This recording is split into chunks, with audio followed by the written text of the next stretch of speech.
Hi, good evening friends. Hope all of you are keeping fine.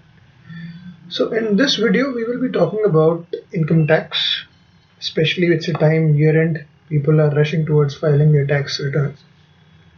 So this video will cover about the income tax slabs. As you are aware in the budget last year, budget 19, the slabs, there was a new slab. One was the existing slab which we are all aware of. Then they introduced a new income tax slab. So for individuals, what would be a better option for filing their tax? So first of all, let us understand what are the new income tax slabs for the financial year 2020-21. Okay, so just to refresh while I've noted down, the new slabs are for people, individuals and HUF for all age brackets. There is nothing like senior citizen and all for individuals. One rate applies for all. Okay, it goes like this: 0 to 2.5 lakhs, no tax. 2.5 to 5 lakhs, no tax. But if your income is more than 5 lakhs, then you will be taxed. So for example, if my total taxable income is only 5 lakh rupees, then I will be charged zero tax. But if my income becomes 5 lakh 1 rupees, then the entire thing will be taxed at 10%. So the next slab is 5 to 7.5 lakhs, 10%, like I said. Next 7.5 to 10 lakhs would be 15%. And 10 to 12.5 lakhs, 20%. And 12.5 to 15 lakhs, 25%, and more than 15 lakhs, 30%.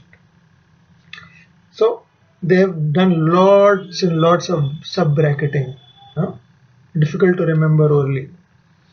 Plus there is something called as a health cess, which was there earlier, which was 3% in the last year financial year. Now they've increased to 4%. So it's called health and education cess. Now the old slab, which all individuals are aware, 0 to 2.5 lakhs, no tax.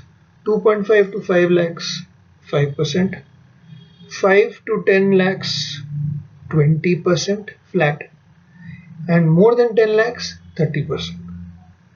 Health and cess remains the same.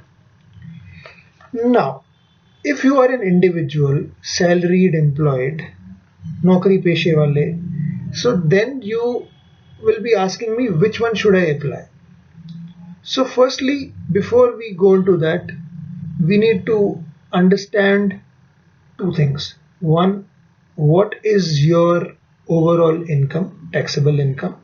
Number two, what is your overall savings that you do in a year? So two things you need to ask yourself.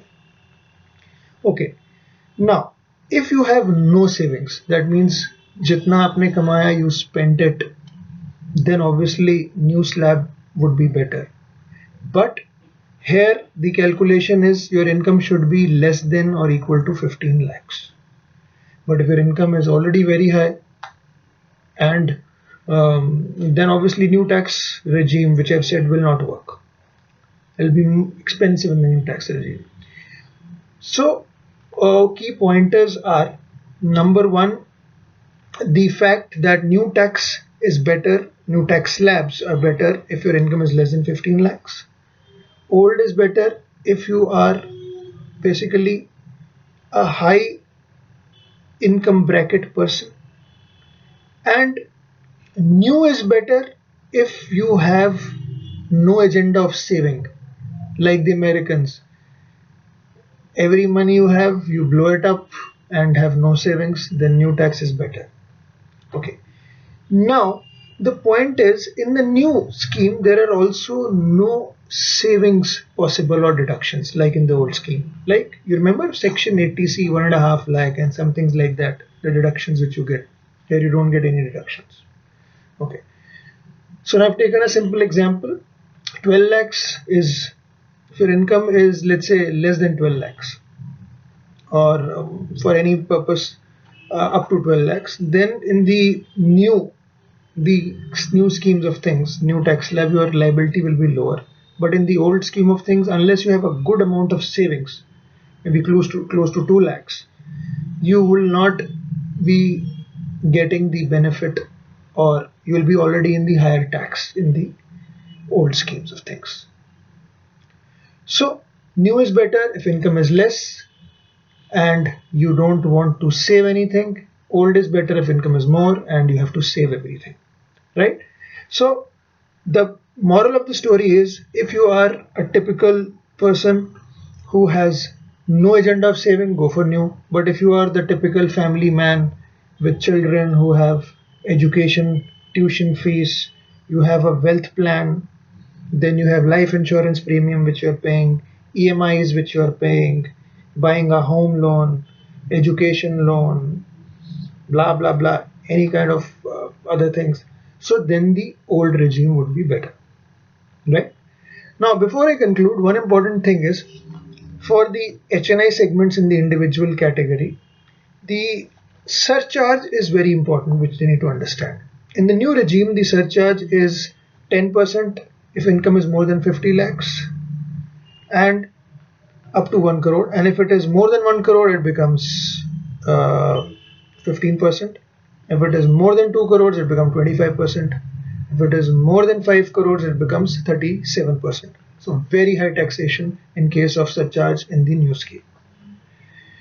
Old scheme, 10% surcharge for 50 lakhs and above income till 1 crore and 15% surcharge for more than 1 crore.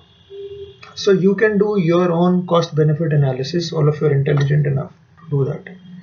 And last but not the least, we also need to understand that apart from these tax slabs and what will be better for me, you can calculate, you need to also plan for saving taxes legitimately by doing proper tax planning. And I will be trying to cover more sections of Income Tax Act, especially relevant for individuals and people who are salaried, and even for HNIs for that matter, to understand where all the savings is possible, what all can be done. Like section 80 is a big section which covers a lot of deductions, 80C, 80D, many more sections of the acts are there, many more things which you are not even aware of. And then deductions under section 10, for example, the insurance proceeds at the end of the period are totally exempt from tax under section 10(10)(d). So similarly, small things like this you need to understand, which I will be covering in my subsequent videos. Thank you very much and stay safe.